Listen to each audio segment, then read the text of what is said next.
1 cup ময়দা, মিষ্টি, লবণ, ইস্ট দিয়ে ভালো করে মেখে নিয়ে উষ্ণ গরম জল দিয়ে একটি ডো বানিয়ে নিতে হবে। উপরে সাদা তেল দিয়ে 8 থেকে 1 ঘন্টা ম্যারিনেট করে রেখে দিতে হবে। গুঁড়ো দুধ দিয়ে জালিদার ডো ভালো করে মেখে নিয়ে গ্যাস বার করে 3টি ডো বানিয়ে নিতে হবে। শুকনো ময়দা দিয়ে হাত দিয়ে রুটির মতো তৈরি করে নিয়ে তারপর বেলুন বাড়ি দিয়ে ভালোভাবে সমানভাবে চারদিকে বেলে নিতে হবে। রুটি থেকে একটি মোটা প্যান গরম করে লো ফ্লেমে ঘি দিয়ে ভালোভাবে আস্তে আস্তে ভেজে নিতে হবে। খুব সুন্দর ধীরে ধীরে ফুলে যাবে।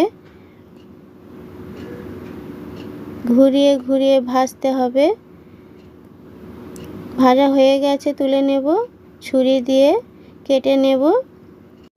জালিদার সফট হয়েছে বন্ধুরা। চিকেন তন্দুরির সাথে পরিবেশন করেছি।